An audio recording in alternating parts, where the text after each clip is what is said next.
ini itu masih hitam, Mbak, gitu loh. Kalau nggak percaya suruh ke rumah saya saja. Saya masih banyak, Mbak, menyimpan bukti-bukti itu. Terus dagingnya anak saya putih karena kesusahan menghirup oksigen, matanya memerah. Apa itu yang dinamakan ditembakkan ke mata angin, gitu loh. Gak mungkin kan kalau ke mata angin itu. Hampir semua wajah yang meninggal di situ di saat saya lihat di stadion, karena saya terjun langsung di stadion itu, menghitam semua, Mbak, rata-rata. Gak ada luka, hitam. Setelah itu kan kemudian jenazah ini sempat juga dibawa ke rumah sakit begitu ya Bu Iva. Apakah saat itu sempat ada? Iya, apakah saat itu sempat ada keterangan dari pihak dokter, Bu Iva? Saya sudah minta ke bagian perawatnya. Memang kondisi anak saya bawa ke situ itu memang keadaan sudah meninggal, Mbak. Saya memang namanya ibu pengen memastikan, saya berharapnya masih bisa hidup lagi karena anak satu-satunya. Saya memastikan ke situ. Memang anak saya katanya benar-benar meninggal. Saya minta surat kematian dari rumah sakit, saya nggak boleh. Akhirnya saya ambil. Alasannya apa saat katanya itu? Di situ meninggalnya di stadion, katanya gitu. Terus akhirnya saya nggak kelamaan, saya itu telepon ambulan saudara untuk dipesankan ambulan desa, saya bawa pulang akhirnya.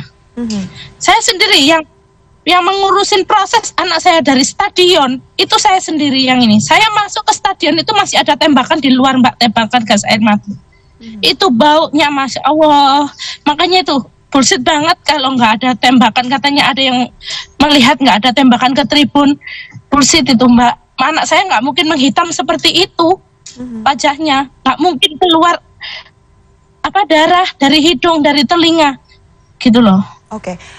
Bajunya simpan gitu loh, Pak. Ibu Iva, saat itu jasad atau jenazah dari Ananda Jovan ini apakah sempat diotopsi pula? Tidak, enggak diotopsi, tapi dari ini sudah kelihatan, Mbak, kalau itu meninggal karena gas air mata, sudah menghitam. Anak saya kulitnya hingga hitam seperti itu. Oke. Tercium pula kah, Bu, saat itu saat ditemukan jasadnya bahwa ada aroma atau dari gas air mata? Tercium. Oke. Tercium banget, dari bajunya pun tercium, Mbak. Saya itu mendekat, saya ciumin anak saya, itu tercium banget. Saya tuh kok aneh, baunya apa ini? Saya masih belum ngeh waktu itu. Oke. Baik. Ada sejumlah anggota keluarga korban yang saat itu juga dihadirkan dalam persidangan di sepanjang jalannya sidang tragedi Kanjuruhan. Bu Iva salah satunya saat itu juga memberikan keterangan ya, Bu, ya? Yang di mana itu? Sempat dihadirkan pula kah, Bu, dalam persidangan? Saya di persidangan yang di model A saya tidak dihadirkan. Tapi sejumlah keluarga ini mengaku, Bu, sesudah terjadinya tragedi Kanjuruhan, ini ada sejumlah pihak yang kemudian mendatangi pihak keluarga, melakukan pendekatan-pendekatan, begitu. Bahkan ada beberapa anggota keluarga lain yang juga mendapatkan ancaman agar pihak keluarga tidak terlalu menuntut akan tragedi yang terjadi pada keluarga mereka. Apakah hal itu juga sempat dialami oleh Bu Iva dan keluarga? Saya ngalamin itu sebelum adanya model A, Pak. Okay. Saya habis BAP kesaksian model B itu saya sudah banyak teror-teror ke rumah saya di jalan itu banyak sekali. Bahkan ada pun SMS yang untuk menyuruh saya damai itu juga ada, masih saya simpan. Apa bunyi pesannya, Bu? Bentuk terornya seperti apa, Bu Iva? Kalau teror itu saya pernah mau ditabrak motor. Terus habis itu ban mobil dikasih kayak gemuk gitu, Mbak, dicampur oli. Dua-duanya kanan kiri bagian belakang. Itu sudah saya laporkan ke LPSK, bahkan kemana-mana sudah saya laporkan. Terus saya mau ditabrak NMAX itu, terus rumah saya difoto, di video, juga pernah SMS teror juga ada. Bunyi SMS terornya seperti apa, Bu Iva, saat itu? Saya suruh legowo dengan hasil seperti ini, dengan hasilnya model A ini saya suruh legowo, saya suruh ikhlas. Ini masalah hati nurani loh ini, suruh ikhlas. Ini anak yang 9 bulan saya kandung, mulai kecil saya rawat sendiri, seorang diri, saya hidup berdua sama anak saya. Dengan meninggalnya seperti ini saya suruh ikhlas. Mana ada orang tua seperti itu? Gimana kalau saya ini kan aja Mbak, tukar posisi, itu aja lah. Bu Iva juga tadi sempat menyatakan bahwa sudah memohon perlindungan begitu atau minta pendampingan dari LPSK ya Bu ya, berarti sudah. Sudah Mbak, sudah. Oke. Saat ini saya memang sudah perlindungan LPSK, saya salah satu terlindungnya. Oke.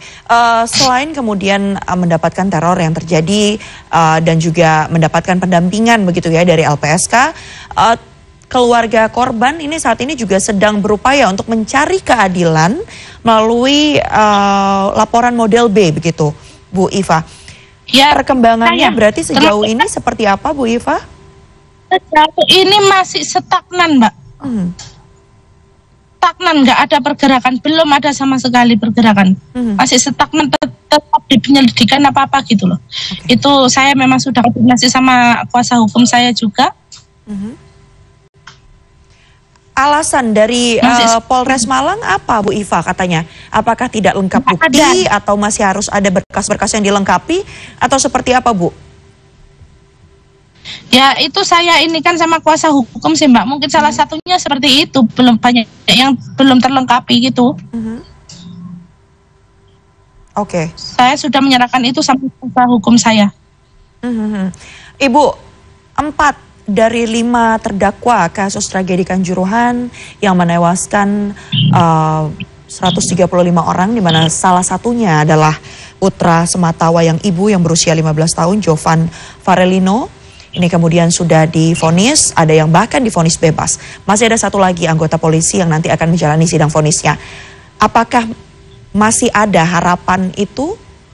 Dan apa kemudian harapannya terkait dengan sidang vonis yang akan berlangsung sebentar lagi bagi satu terdakwa kasus tragedi Kanjuruhan ini?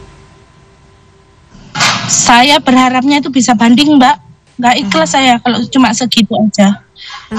Itu guyonan, Mbak. Menurut saya itu guyon, bukan sidang itu. Ludruk itu kayak gitu itu. Masa sama orang pencuri sapi aja masih lebih berat. Pencuri sapi dibandingin melenyapkan 135 nyawa loh, Mbak. Itu nyawa, bukan main itu. Mereka itu manusia, bukan boneka gitu loh. Baik, kita masih akan tunggu nanti perkembangannya seperti apa, Ibu Iva. Terima kasih banyak Ibu Kholifatul Nur yang merupakan ibu dari salah satu korban tragedi Kanjuruhan yang terjadi pada Oktober 2022. Terima kasih banyak atas waktunya Ibu Iva. Kita akan sama-sama simak nanti jalannya sidang vonis seperti apa. Selamat siang Bu Iva. Ya, dibantu kawal. Ya, makasih. Terima kasih Bu Iva. Ya, hari ini memang agenda sidang vonis terhadap 3 terdakwa dari unsur kepolisian, di mana salah seorang diantaranya, yakni mantan Danki 1 Brimopolda Jawa Timur AKP Hasdarmawan, tadi sudah divonis oleh Majelis Hakim Pengadilan Negeri Surabaya dengan hukuman pidana 1 tahun 6 bulan. Sementara itu, tadi mantan Kasat Samapta Polres Malang AKP Bambang Sidik Ahmadi divonis oleh Majelis Hakim dengan vonis bebas. Masih ada 1 terdakwa lainnya yang juga nanti akan dibacakan vonisnya seperti apa, yaitu mantan Kabak Ops Polres Malang Kompol Wahyu Setio Pranoto yang sebelumnya ini dituntut oleh Jaksa Penuntut Umum dengan hukuman penjara 3 tahun. Kita akan simak nanti vonisnya seperti apa. Ikuti terus jalannya kasus sidang vonis tragedi Kanjuruhan yang terjadi pada Oktober 2022 lalu di CNN Indonesia. Dan demikianlah Breaking News CNN Indonesia.